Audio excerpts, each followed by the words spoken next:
મારું નામ હિતુભા રાઠોડ। અમે રામકો વિલેજ સોસાયટીમાં રહીએ છીએ। આજે અમે જે આ કિચડ રમત ઉત્સવનું આયોજન કરેલું એમાં ધારાસભ્ય સાહેબશ્રીનો આજ બર્થડે છે। અમે કેક તો નથી કાપી શક્યા, પણ આજ કિચડ રમત ઉત્સવનું આયોજન કરી અને હેપી બર્થડે ધારાસભ્ય સાહેબશ્રી, અને તુમ જીવો હજારો સાલ અને અમારી સોસાયટીની ઉંમર તમને બધી લાગી જાય એવા આશીર્વાદ સાથે અમે આપ સાહેબશ્રીને કહેવા માંગીએ, આ રમત ઉત્સવ જ નથી, આ અમારી સોસાયટીની માંગ છે। રોડ, રસ્તા, ગટર, પાણી આવી સુવિધા અમને પૂરી પાડવામાં આવે, નહીંતર હજી આની પછી પણ ઉગ્ર આંદોલન થશે અને અમે સંઘર્ષની ટીકડી લઈને નીકળ્યા છીએ। એટલે અમારે સંઘર્ષની ટેવ પડી ગઈ છે, એટલે હવે અમે ટીકડી ખાઈ અને સંઘર્ષ ચાલુ જ રાખશું। હજી આના પછી પણ પ્રોગ્રામ ચાલુ જ રહેશે। ક્યાંક ને ક્યાંક જો હજી કામ ચાલુ કરવામાં નહીં આવે તો હજી આગામી સમયમાં પણ કંઈક અનોખો એવો કાર્યક્રમ કરશું, જેથી કરી અને બધાય તંત્રી મંત્રી જાગે અને અમારું કામ કરે, જેથી કરી અમારી સોસાયટીને સુખ સુવિધા એ બધી મળે। જે આ અત્યારે બાળકોને આ પ્રમાણે રમવું પડે તો શું ખરેખર આ વ્યાજબી વાત છે? ધારાસભ્ય સાહેબશ્રીનું, સરપંચ સાહેબશ્રીનું પાણી કેમ નથી હલતું? શું ખરેખર ગુજરાતમાં ક્યાંય ગ્રાન્ટું જ નથી પડી? શું ગ્રાન્ટ વાપરવા નથી, વયું જાય છે, પાછળ વહી જાય છે, છતાંય દેવી નથી? આ તો એવી નીતિ થઈ અને સરપંચ સાહેબને રજૂઆત કરી તો એને એમ કીધું કે બાપ થઈને કામ નથી દેવું, તો ખરેખર શું આ વાત વ્યાજબી છે? સરપંચ સાહેબશ્રીને કહેવા માંગીએ કે શું અમે આ પાકિસ્તાનમાં રહીએ છીએ? કાં તમે અમને લેખિતમાં આપી દો તો અમે આ જે વિસ્તાર રહ્યો ને તો પાકિસ્તાનને વેરો ભરવા માંડીએ।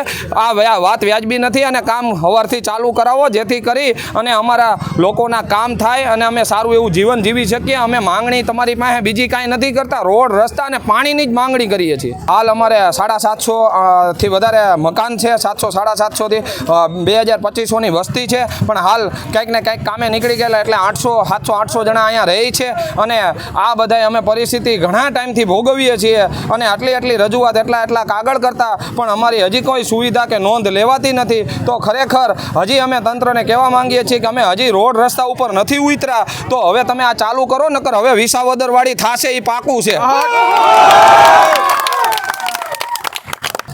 અમે ધારાસભ્ય સાહેબશ્રીને આમંત્રણ આપેલું હતું, મામલતદાર સાહેબશ્રીને આપેલું હતું, ટીડીઓ સાહેબને આપેલું હતું, પછી મંત્રી સાહેબને આપેલું હતું અને ઘોટું સરપંચ સાહેબશ્રીને આપેલું હતું, પણ કોઈ આવેલું નથી। નકર અમે હારને ફૂલ હારને એવું પણ રાખેલું હતું, એના માટે પંખાની પણ વ્યવસ્થા કરેલી હતી, કેમ કે એસીમાં રહેવાવાળા વ્યક્તિઓ છે તો એને કાંઈ તકલીફ ન પડે એના માટે અમે પંખાનું પણ આયોજન રાખેલું હતું, ખુરશીની વ્યવસ્થા રાખેલી હતી। અમે કિચડમાં રહેવાના હતા, એને સારી વ્યવસ્થા આપવાના હતા એવું મેં આમંત્રણ પત્રિકામાં પણ લખેલું હતું, છતાં એ લોકો આવ્યા નથી। તો ક્યાંક ને ક્યાંક મને એવું લાગે છે કે નક્કી એને મૂળ બનાવી લીધો હોય એવું લાગે કે આ લોકોનું કામ નથી જ કરવું, એવો એને મૂળ બનાવી લીધો એવું લાગે છે।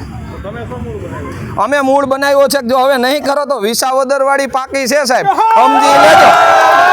હજી જગાય તો જાગી જાજો, નકર આખા ગુજરાતને જગાડવાનું કામ હિતુભા જ કરશે। અને હું આખા ગુજરાતના મીડિયા માધ્યમે કહેવા માંગુ છું કે હવે જાગો।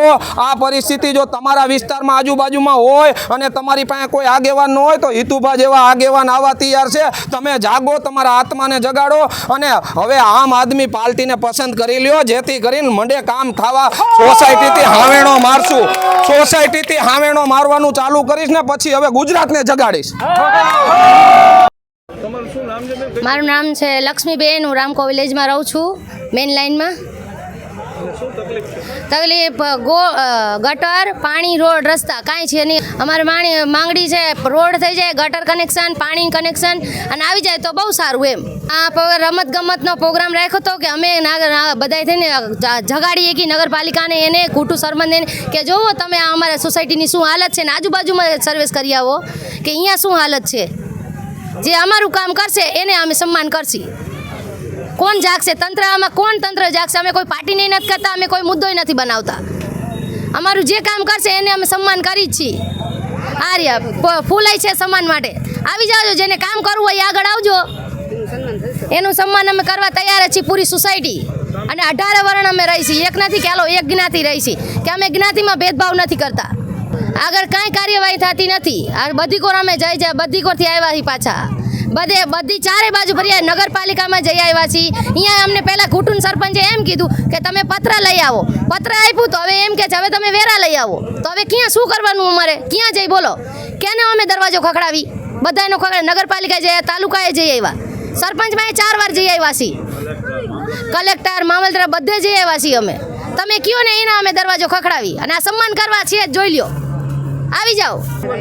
મુદ્દે રજૂઆત ગટર રોડ રસ્તા પાણી મુદ્દે અમારા આ છે, અમારે બીજું કાંઈ જોતું નથી. એક આટલી અમને સુવિધા દે દો. હવે આ અમારો નિકાલ નહીં આવે આટલા છતાંય ધોળા કરવા બધી ગથી તો હિતુભાઈને લઈને આગળ અમે પાછળ એમના નેપાળમાં જે થયું એવું હવે અમારે આંદોલન કરવાની જરૂર છે. વિશાળ વાદળવારી કરશી અમે અને હિતુભાઈ સાથે છે એ આગળ ને અમે એમને ફૂલ સપોર્ટ